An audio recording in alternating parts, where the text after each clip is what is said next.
माटी कहे कुम्हार से, तू क्या रोंधे मोहे।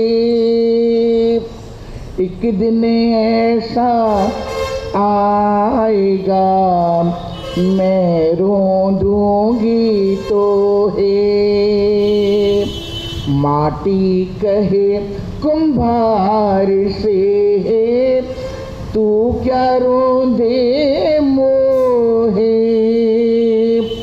एक दिन ऐसा होवेगा, मैं रोंदूंगी तो है। आए हैं तो जाएंगे, राजा रंग फकीर। आए हैं तो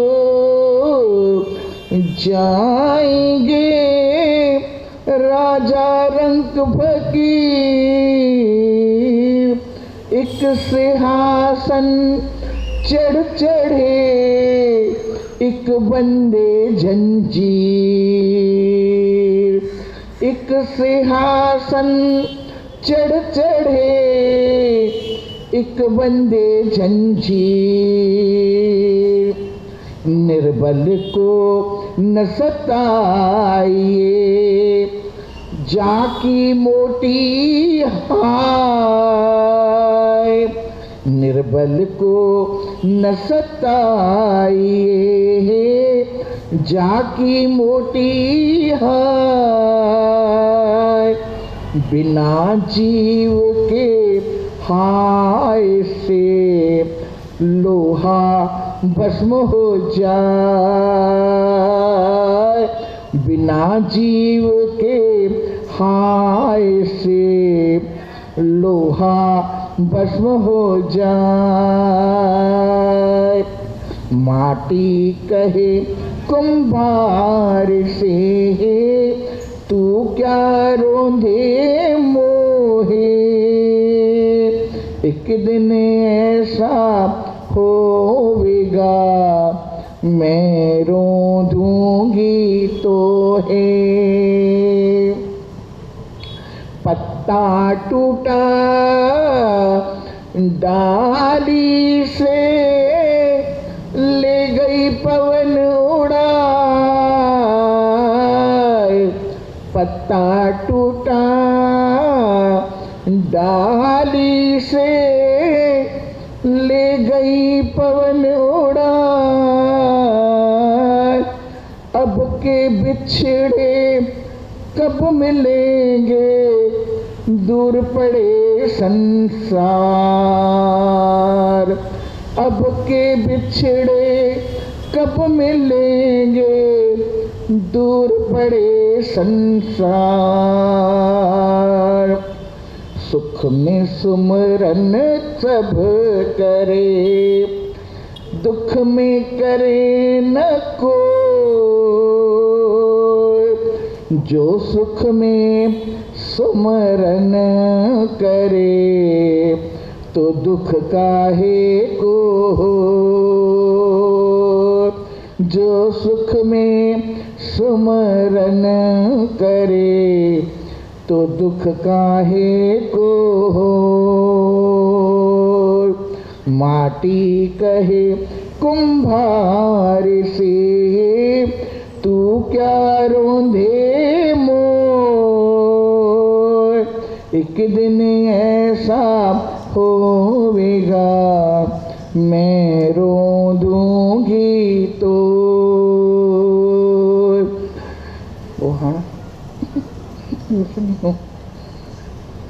चलती चाकी देख के दिया कबीरा रोए। चलती चाकी देख के दिया कबीरा रोए। दो पाटन के बीच में साबित बचान को। दो पाटन के बीच में साबित बचा न कोई। कबीरा आप ठगाइए और न ठगिए कोई। कबीरा आप ठगाइए और न ठगिए कोई। आप ठगे सुख उपजे और ठगे दुख होए। आप ठगे सुख उपजे और ठगे दुख होए।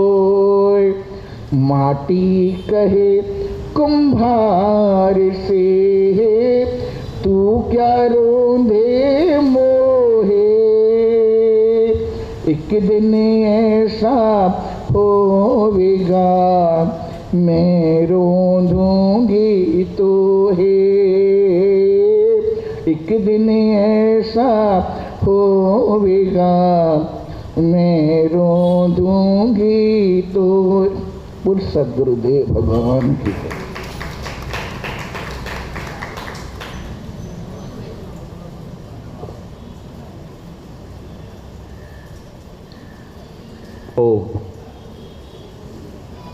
हम सब सीधे बैठकर गायत्री मंत्र का पाठ करेंगे। ओम भूर्भुवः स्वः तत्सवितुर्वरेण्यं भर्गो देवस्य धीमहि धियो यो नः प्रचोदयात्। ओम पावकानः सरस्वती वाजे निर्वाजिनीवती यज्ञं वस्तु धियावसु। ओम शांति शांति शांति। बोलो वैदिक धर्म की, ऋषिवर दयानंद जी महाराज की, भारत माता की। उपस्थित सभी सज्जनों, वंदनीय मातृशक्ति। कल तक हम आपके बीच बात कर रहे थे कि अनेकों तर्कों और प्रमाणों के आधार पर यह कहा जा सकता है कि परमेश्वर के द्वारा दिया गया ज्ञान, बोलो, वेद है। बोलो क्या है जी? अगर किसी को फिर भी कोई शंका हो, कहीं पर अपनी बात रखने में कोई बात हो, तो आप हमें बता सकते हैं। वेद का अध्ययन करने के बाद वेद के अंदर क्या लिखा है ये समझ में आएगा। वैसे लोगों ने वेद के प्रति गलत प्रचार करने में की भी कोई कमी नहीं छोड़ी है। जैसे वेद हैं ही नहीं, ऐसा प्रचार किया लोगों ने कि वेद तो अब हैं ही नहीं। अच्छा, वो लोग प्रचार करते हैं गलत जिन लोगों ने या तो वेद को देखा नहीं है, या फिर वेद जानने, समझने, देखने की स्थिति, सामर्थ्य, बुद्धि, साधन नहीं है, या फिर वो लोग करते हैं वेद के प्रति दुष्प्रचार जिन लोगों का वेद के प्रति दुष्प्रचार करने से पेट भरता है। ऐसे लोग भी हैं, उन्हें इसी बात के पैसे मिलते हैं। आपको पता है गलत काम करने के पैसे मिलते हैं कि नहीं? आदमी को मारने के पैसे मिलते हैं, चुराने के पैसे मिलते हैं, आदमी को बदनाम करने के, गलत गवाही देने के मिलते हैं कि नहीं? कोर्ट में गलत गवाही देने के पैसे मिलते हैं कि तू बस ये कह देना पैसा इतने मिल जाएंगे। हमारे ठीक है भैया। तो ऐसे ही वेद के प्रति दुष्प्रचार करने पर भी लोगों को पैसे मिलते हैं, पेट भरता है उनका धंधा उसी से चलता है। वेद में वेद है ही नहीं ऐसा प्रचार किया है लोगों ने, और वेद हैं भी तो बहुत कठिन है जिन्हें कोई नहीं पढ़ सकता, ऐसा भी प्रचार किया है। अच्छा, वेद में कोई मतलब की बात नहीं है, ऐसा भी प्रचार किया है। वेद में अब कोई प्रासंगिक बात नहीं है। वेद में तंत्र यंत्र हैं, टोने टोटके हैं, डाकनी छाकनी की बात है, अंधविश्वास ढोंग है। वेद में रामकृष्ण की कहानी है, वेद में शिव जी की कहानी है, वेद में लोगों का इतिहास है। ऐसी गलत जानकारियाँ लोगों को दी गई।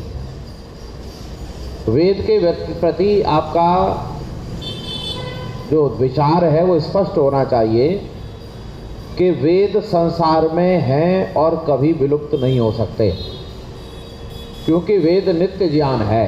बोलो कैसा है? नित्य ज्ञान है परमेश्वर की कृपा से। अच्छा, ऐसा तो हो सकता है कि संसार में पठन पाठन का क्रम बिगड़ जाए, ये तो हो सकता है क्योंकि मनुष्यों की व्यवस्था है, पर वेद नित्य हैं। अगर कोई साधना करने की स्थिति में पहुंच जाए तो वेदों को जान सकता है परमेश्वर से साक्षात्कार करके।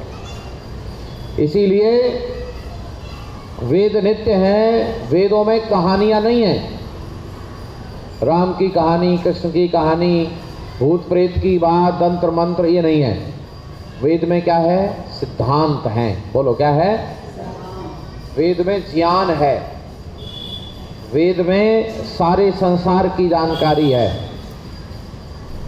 ऐसा कोई विषय नहीं है जो वेद में ना हो, पर वह गूढ़ रहस्य है, वह व्यापक रहस्यों के साथ है, सामान्य आदमी की पकड़ में नहीं आएगा। जो व्यक्ति वेद को समझने की सामर्थ्य रखता है वही समझ सकता है। अच्छा, वेद समझ में आएगा वो तो बहुत बड़ी बात है। सामान्य आदमी की बात तो कई बार सामान्य बात भी समझ में ना आती। क्यों जी? आती है सबकी समझ में।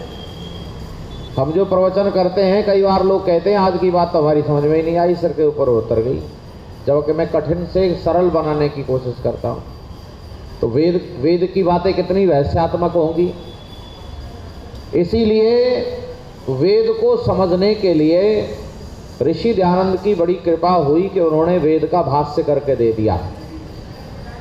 तो मेरा निवेदन है आप लोगों से कि आप सब लोग अपने घर में वेद की पुस्तक अवश्य रखो, और जब तक आपके पास वेद की पुस्तकें नहीं हैं तब तक आप एक पुस्तक जरूर ले लो, ऋग्वेद आदि भाष्य भूमिका। बोलो जी, क्या रहना है? अच्छा, किन किन के घर में है? 1 2 बस। ऋग्वेद आदि भाष्य भूमिका सब घरों में होनी चाहिए। आपको ये समझ में आएगा वेद में क्या है। आप उसकी भूमिका भर पढ़ लो। वेदों की भूमिका वाली किताब मोटी है, कोई वो भी छोटी पुस्तक नहीं है। उसको पढ़ने से समझ में आएगा कौन कौन से विषय हैं, वेदों का अर्थ कैसे किया जाता है। और एक और बड़ी बात है, लोगों ने जो अर्थ किया है वो गलत क्यों किया है, उनका वेद भाष्य गलत क्यों हो गया है, वो बातें भी ऋषि दयानंद ने उसमें दे के रखी हैं। इसीलिए ऋग्वेद आदि भाष्य भूमिका नामक पुस्तक सबके पास होनी चाहिए। और वैसे तो आप में से मुझे कोई ऐसे सज्जन नहीं लगते जो चारों वेदों को खरीद कर घर पर ना रख सकें, और फिर भी अगर ऐसी स्थिति हो तो पहले एक पुस्तक ले लो, कोई एक पुस्तक ले लो, यजुर्वेद ले लो, सामवेद ले लो, अथर्ववेद ले लो या ऋग्वेद ले लो, जो आप अपनी क्षमता से ले सकते हैं। चारों वेद लेने तो और अच्छी बात है, उन्हें रखो और उन्हें क्रम से पढ़ो। 1 2 4 मंत्र रोज पढ़ो, ये स्वाध्याय का क्रम रहना चाहिए। और जब आप इनको निरंतर पढ़ने लगेंगे तब आपको सारे विषयों की जानकारी होना धीरे धीरे शुरू हो जाएगी। आपको लगेगा कि हम जो लोग व्यवहार में बातें कर रहे हैं, जैसे चोरी मत करो, जुआ मत खेलो, ये सब वेद के उपदेश हैं। सत्य बोलो, खेती करो, ये सब वेद के उपदेश हैं।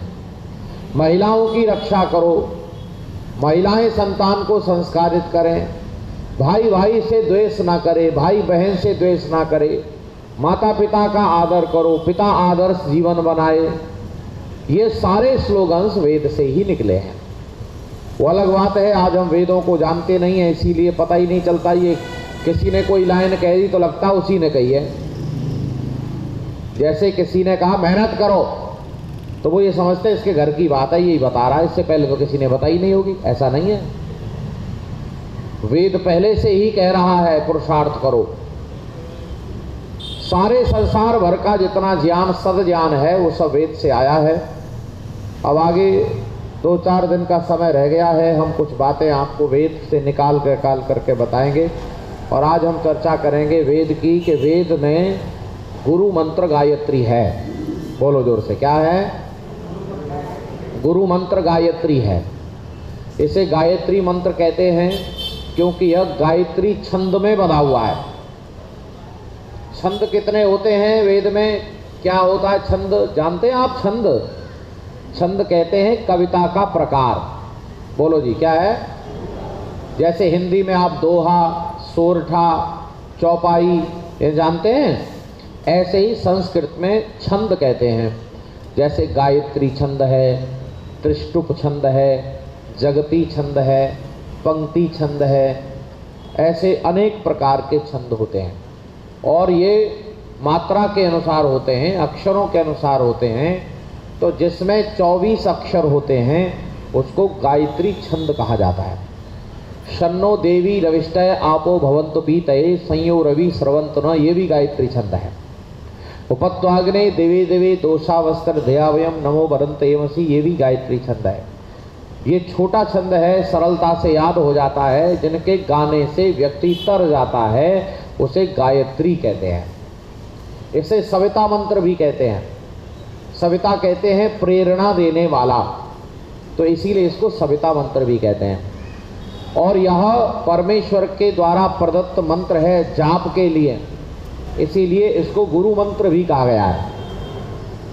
ऋषियों ने निकाल करके बताया है कि वेद का जो गुरु मंत्र है वो गायत्री है। इसीलिए ऋषि दयानंद ने भी संध्या में गायत्री मंत्र को स्थान दिया है। आपको पता है गायत्री मंत्र के बाद क्या पढ़ा जाता है? बताओ संध्या में। पहली वाली गायत्री मंत्र जो पढ़ा जाता है वो तो तैयारी है, लेकिन बाद में गायत्री मंत्र पढ़ा जाता है, उसके बाद क्या बोलते हैं ये बताओ। जो दूसरा मंत्र पढ़ा जाता है गायत्री मंत्र संध्या समापन होते समय, उसके बाद क्या बोलते हैं? हे ईश्वर दया निधे भवत कृपया अनेन जपो उपासना आदि कर्मणा धर्म अर्थ काम मोक्षाणाम सत्य सिद्धिर्भवे नः। धर्म अर्थ काम मोक्ष की शीघ्र प्राप्ति कराइए। सद्य सिद्धिर भवे न, सत्य शीघ्र ही सिद्धि हो जाए। किस किस की? धर्म अर्थ काम और मोक्ष की। इसी में तरीका लिखा हुआ है कैसे सिद्धि होगी, तो कहा जपो उपासना आदि कर्मों से। बोलो किससे? जप और उपासना आदि कर्मों से। ये जप और उपासना क्या है? जप है गायत्री का, उपासना है परमेश्वर की। गायत्री मंत्र के बाद कहा गया है, इसीलिए गायत्री का जाप एक बार नहीं है यहाँ। अरे बोलो, गायत्री का जो जाप है वो एक बार करके पूरा नहीं है। ये यहां गायत्री मंत्र का जाप देर तक करो, जितनी देर तक कर सकते हो, जितनी देर तक ध्यान लगा सकते हो, अर्थ सहित चिंतन करो। इसके जाप से व्यक्ति का कल्याण संभव है। गायत्री का जाप किया था गुरुवर गिरिजानंद जी महाराज ने। पहले जो लोग जपते थे वो गायत्री ही जपते थे। ये गुरु मंत्र जो दुनिया में घूम रहे ना, ऐसा कोई गुरु मंत्र नहीं बना। सारे लोग आचार्य गुरु मंत्र गायत्री देते थे। और संभव है आपको याद हो, संस्कार विधि में ब्रह्मचारी को गुरुकुल में प्रवेश कराया जाता है तो उसको उपनयन संस्कार कराया जाता है। और उपनयन संस्कार के बाद कौन सा संस्कार आता है बताओ? वेदारंभ संस्कार। बोलो जोर से, कौन सा? अब वेद पढ़ाना शुरू किया जाएगा तो सबसे पहले गायत्री मंत्र सिखाया जाता है। सबसे आरंभ में गायत्री मंत्र उसी दिन रटा दिया जाता है। पहले से भी जानते हैं बच्चे? नहीं, उस दिन जरूर बता दिया जाएगा और गायत्री मंत्र को याद कराया जाएगा। ओम भूर्भुवस्सुवः, ओम भूर्भुवस्सुवः। गायत्री मंत्र ये बृहति गायत्री है, इसमें 28 से ज़्यादा 18 24 से ज़्यादा अक्षर हैं इसमें, इसीलिए इसको वृत्ति गायत्री कहते हैं। ये 3 व्याहृतियाँ और जोड़ दी गई हैं इसमें जो यजुर्वेद में है। तो इसको रटा दिया जाता है। पहले एक हिस्सा देखो, मंत्र याद करने का तरीका बताता हूँ मैं आपको। मंत्र याद करने का तरीका है, पहले मंत्र के जितने टुकड़े हो सकते हैं उतने टुकड़े कर लो। गायत्री मंत्र है तो 3 टुकड़े आराम से हो जाते हैं, बृहति है तो 4 टुकड़े हो जाएंगे, और अन्य अनुष्टुप है उसके 4 टुकड़े हो जाते हैं। तो एक टुकड़े को रटो, एक साथ कभी पूरा मंत्र याद नहीं होता, एक साथ कभी पूरा मंत्र याद नहीं होता। अब 4 टुकड़े कर लो गायत्री मंत्र के। ओम भूर्भुवः स्वः, बस इतना रटाओ बच्चे को। ओम भूर्भुवः स्वः, ओम भूर्भुवः स्वः, ओम भूर्भुवः स्वः, हो गया याद। उसके बाद अगले आगे वाला आधा हिस्सा बता दो, तत्सवितुर्वरेण्यम तत्सवितुर्वरेण्यम तत्सवितुर्वरेण्यम। उसके बाद अगले वाला हिस्सा बता दो, बोलो भर्गो देवस्य धीमहि भर्गो देवस्य धीमहि भर्गो देवस्य धीमहि। फिर अगले वाला धियो यो न प्रचोदयात् धियो यो न प्रचोदयात्। फिर मिला के बोल दो, रट गया। गुरुकुल में ऐसे ही याद कराए जाते हैं और बच्चों को इतने श्लोक मंत्र याद हो जाते हैं कि वो जीवन भर काम आते हैं। इसीलिए अपने घर के बच्चों को भी श्लोक रटाओ, कुछ श्लोक रटाइए, कुछ अच्छे श्लोक मंत्र रटाओ अपने बच्चों को, याद रहेंगे, जीवन भर काम आएंगे। हमारे यहाँ गुरुकुलों में आपने देखा होगा आजकल अंताक्षरी होती है, सब पुराने समय से ही हो रही है। फिल्मी गानों पर अंताक्षरी करते लोग, लेकिन गुरुकुलों में संस्कृत के श्लोकों से अंताक्षरी होती है। एक श्लोक बोल दिया, जहाँ विराम करेगा तो उससे आगे वाला श्लोक बोलेगा। अष्टाध्यायी के सूत्रों में अंताक्षरी होती है।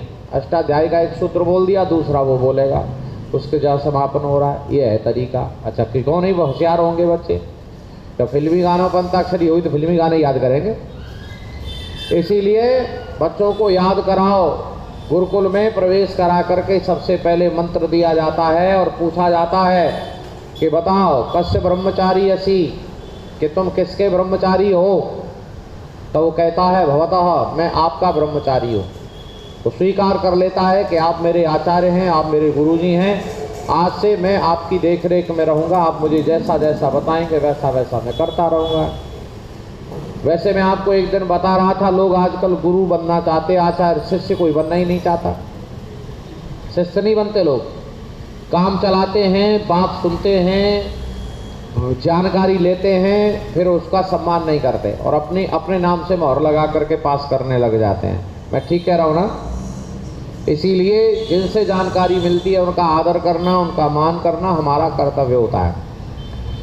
तो मैं आपको क्या निवेदन कर रहा हूँ, प्राचीन काल से गायत्री मंत्र, गुरु मंत्र, सविता मंत्र, महामंत्र अनेकों नामों से जाना जाता रहा है और यह सबको आना चाहिए और इसका जाप देर तक करना चाहिए। माताएं बहनें भोजन बना रही हैं, गायत्री मंत्र बजाते रहो, टून बजा दो तो उसकी गुणवत्ता में वृद्धि होगी, भोजन की गुणवत्ता में। और अपने आप जप करके बनाओगे तो और ज़्यादा बढ़िया होगा। और भोजन को तनाव लेकर बनाओगे तो भोजन की क्वालिटी में गिरावट आएगी। हमारे घरों में जो माताएं बहनें भोजन बना रही हैं, वो अगर तनाव लेकर भोजन बना रही हैं तो वो घर के लोगों को भोजन लाभ देने वाला नहीं है। और ठीक ऐसे ही पुरुष लोग काम कर रहे हैं, तनाव लेकर काम कर रहे हैं, काम मुझे करना पड़ता है, पूरा घर खाता रहता है। अगर ऐसा सोचकर मेहनत करता है तो उसकी मेहनत भी कोई ज़्यादा लाभ देने वाली नहीं। इसीलिए घर को आनंद लेकर के, आनंद के लिए बनाया है परमात्मा ने। घर सुख के लिए बनाया है, इसमें तनाव नहीं होना चाहिए, एक दूसरे के प्रति समर्पण होना चाहिए। ये बातें बताएंगे आपको आगे। आज तो बस इतना बताते हैं आपको कि गायत्री मंत्र गुरु मंत्र है। और एक बात और, एक श्लोक चलता है, एक दोहा चलता है, गुरु ब्रह्मा गुरु विष्णु गुरुदेव महेश्वर, आगे गुरु साक्षात पर ब्रह्म तस्मै श्री गुरुवे नमः। ये बात ठीक नहीं है। गुरु साक्षात पर ब्रह्म, गुरु न ब्रह्मा है न विष्णु है और गुरु ब्रह्म नहीं है। गुरु केवल गुरु है और गुरु के आधार पर हम जानकारी लें। गुरु के पूजने से हमारा कल्याण नहीं होगा। अजी नहीं, मैं क्या कह रहा हूँ उसको सुनो। गुरु के पूजा करने से गुरु जी ने मना किया कि नहीं दयानंद जी ने, कि मेरी मूर्ति नहीं लगाना, किया था ना मना? मेरी मूर्ति नहीं लगाना, मेरी समाधि मत बनाना, मेरा नाम जाप नहीं करना। क्या करना? प्रभु का नाम जाप करना। मैं आपकी बात नहीं कर रहा, मैं सबकी बात कर रहा हूँ। तो गुरु क्या है? गुरु मार्गदर्शक है। बोलो कौन है? मार्गदर्शक है। गुरुदेव की जय बोलो। कौन मना कर रहा है? खूब बोलो जय। लेकिन अगर कोई यूँ कहे कि गुरु का जाप करने से हम तर जाएंगे, तो ना है। गुरु हमारा कौन है जिसके जाप से तरेंगे? वो परमात्मा है, उसका मुख्य नाम ओम है, उसके जाप से तरेंगे। इसीलिए हमको कुछ चीज़ें ऐसी है ना, अच्छे से जान लेना चाहिए। तो गुरु मंत्र गायत्री है। अच्छा, गायत्री मंत्र कह क्या रहा है? मैं आपको विश्वास के साथ बता सकता हूं कि जिसने गायत्री मंत्र का जाप किया उस व्यक्ति की बुद्धि में अद्वितीय परिवर्तन होता है। अद्वितीय चमत्कारिक परिवर्तन होता है। जिनमें चमत्कारिक परिवर्तन देखना चाहते हैं तो गुरु विरजानंद को देख सकते हैं। गुरु विरजानंद की आंखें चली गईं बचपन में, 5 वर्ष की अवस्था में आंखें चली गई और 12 वर्ष तक पिताजी से जो कुछ भी जाना पढ़ा सुना। 12 वर्ष की अवस्था में माता पिता दोनों चले गए। भैया और भाभी के साथ जीवन बसर करना पड़ा। भैया भाभी का ऐसा व्यवहार कि अंधे इस किशोर अवस्था के बालक को 13 वर्ष की अवस्था में घर छोड़ना पड़ा। 13 वर्ष की अवस्था में विरजानंद ने अपना घर छोड़ दिया। ऋषिकेश पहुंच गए। वर्तमान में जिसका नाम ऋषिकेश है, उस समय नाम था उसका ऋषिकेश, साधना की जगह, परमात्मा के ध्यान करने का स्थान। फिर उसके बाद हरिद्वार आ गए और वहाँ उन्होंने गंगा के जल में खड़े होकर गायत्री का जाप किया था। देर तक लगे रहते थे अपनी धुन प्रभु में लगा करके। उनकी बुद्धि इतनी तेज हो गई थी कि एक बार सुन करके स्मरण कर लेते थे। अंदाजा लगाओ कितनी बुद्धि कमाल की हो गई। आप भी अपनी बुद्धि को ठीक करना चाहते हैं, स्मरण शक्ति तेज करना चाहते हैं, तो मन के भटकाव से रोककर गायत्री के जाप में लगाओ।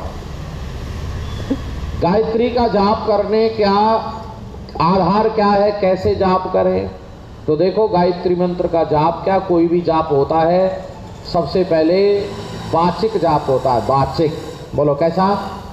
बोल बोल करके जाप होता है। जोर जोर से बोलो, हमें भी सुनाई दे, दूसरे को भी सुनाई दे। लेकिन एक दूसरा जाप होता है जिसे उपांशु जाप कहते हैं। उपांशु का अर्थ होता है आवाज नहीं आएगी, होठ चलते रहेंगे। और एक तीसरा होता है जिसे मानसिक जाप कहते हैं। कैसा होता है? होठ भी बंद हो जाएंगे, मन में जब चलता रहेगा।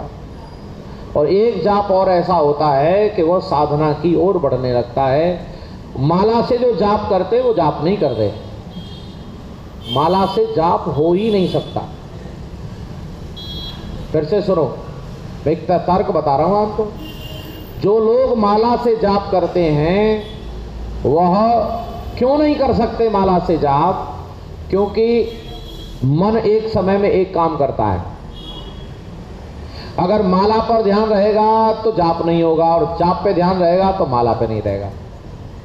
आप में से कभी करके देखा हो, किसी ने माला से जाप करके देखा होगा? जिसने करके देखा होगा, हम बताते हैं आपको प्रैक्टिकली। जो व्यक्ति मन से जाप करता है और कभी कभी ध्यान लग जाए तो माला बंद हो जाती है। माला चलती नहीं, क्योंकि मन तो लग गया।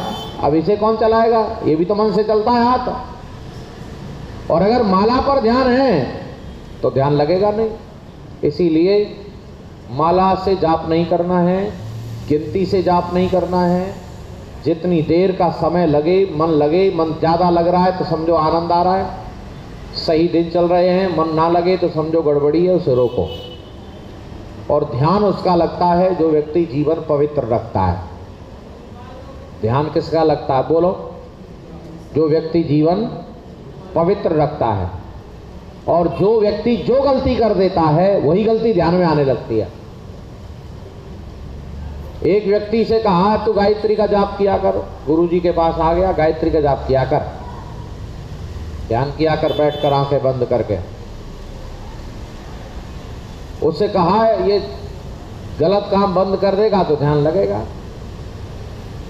अच्छा, चोरी की आदत थी उसकी, गांव की कहानी है। पत्नी ने पैसे दिए कि भैंस के लिए जंजीर नहीं है, पता है ना आपको, भैंसों को लोहे की जंजीर होती, उससे बांधते हैं, बाजार से मिलती है, ले आना। गया तो जंगल में रास्ते में जा रहा था, वहां किसी की भैंसें मर रही थी और उसकी भैंस जंजीर से बंधी हुई थी। उसने कहा कि पैसे भी बच जाएंगे और जंजीर यहाँ ही, उसे खोल ले आया। किसी दूसरे की भैंस की जंजीर को खोल के ला के अपनी भैंस के बांध दो। अच्छा, ध्यान करने बैठा, ध्यान करने बैठा तो क्या आएगा बोलो, ध्यान आएगा कि जंजीर आएगी? वही जंजीर आए बार बार ध्यान में। और गुरुजी के पास पहुंच गया कि गुरुजी ध्यान नहीं लग रहा है। कि ध्यान में क्या आ रहा है? मान के जंजीर आ रही है, भैंस की जंजीर आ रही है। भैंस की जंजीर क्यों आ रही है? क्या किया तेने? बता दी सारी घटना। कैसे ध्यान लगेगा? माने कि ध्यान लगेगा कि जंजीर को जहां से लाया वहीं दे के आ और उससे माफी मांग करके आ, तब तेरा ध्यान लगेगा। अच्छा बोलो, कठिन काम है कि नहीं? चोरी की चीज को वापस करना, माफी मांगना, अपनी गलती स्वीकार करना आज के समय में सहज काम है क्या? आज का व्यक्ति गलती अपनी मानने को तैयार नहीं, चाहे कितनी बड़ी गलती कर दे। अपनी गलती को छिपाने, अपनी गलती को सिद्ध करने में तमाम बल लगा देता है, तरीके बना देता है। और घर में तो बड़ा स्वाभाविक गलती होती है। अगर कोई पुरुष झूठ बोल के आया है तो पत्नी को बताता है आज मैं उससे ये कह के आ गया हूँ, अगर मेरे से कोई बात हो जाए तो तू याद रखना। झूठ बोलने वाला व्यक्ति अपनी पत्नी को भी झूठ बुलवाता है। अच्छा, पति तो कम बुलवाता, पत्नियां बहुत बुलवाती हैं झूठ कि मैंने पड़ोसन से ऐसे कह दिया है, वो अगर बात करे तो तुम्हें ऐसे ही कहना है। मैं ठीक कह रहा हूँ क्या? आप अब बताओ, ध्यान कहाँ से लगेगा? ध्यान लगेगा कहाँ से? ध्यान तो उनका लगता है जो मन से पवित्र रहते हैं। कोई भी गलती करते हैं तो उसको शीघ्र कर लें, दूर करने का यत्न करें। गायत्री मंत्र ऐसा मंत्र है जो आपको कल्याण की ओर ले जाएगा, जिसमें कुछ शब्द हैं भूर्भुवः स्वः तत्सवितुः वरेण्यं भर्गो देवस्य। यहाँ तक सब परमेश्वर के विशेषण हैं। धीमहि हम धारण करते हैं, ध्यान करते हैं, किस लिए? धियो यो नः, बुद्धि सन्मार्ग पर चले, सही रास्ते पर चले। परमात्मा को पहले विशेषणों की ओर कहा। परमात्मा प्राण स्वरूप, दुख विनाशक, स्वयं सुख स्वरूप, वर्ण करने योग्य, देव है, सप्रेरक है। हे प्रभु, आपका तेजस स्वरूप है, उसे हम धारण करते हैं और हम प्रार्थना करते हैं कि हम सन्मार्ग की ओर प्रेरित हों। ऐसा मंत्र का भाव कहता है। इसकी चर्चा कल करेंगे, बताएंगे आपको कि धारण कैसे किया जाता है, गायत्री मंत्र को धारण कैसे किया जाता है। केवल एक मंत्र ही धारण कर लो, कल्याण हो जाएगा। चर्चा कल करेंगे। आप सबने धैर्य से सुना, आप सभी का बहुत बहुत धन्यवाद। सीधे बैठेंगे, शांति बात।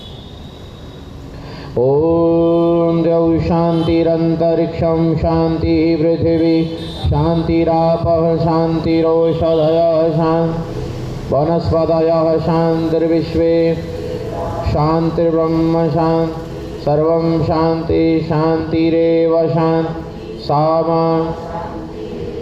ओम शांति शांति शांति। जो बोले सो अभय।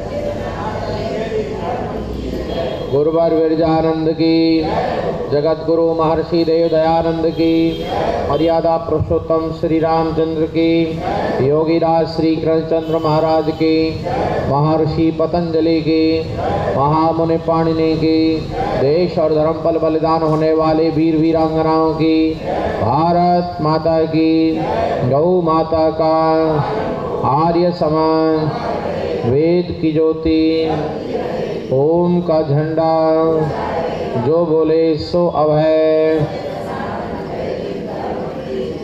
प्रणव ध्वनि।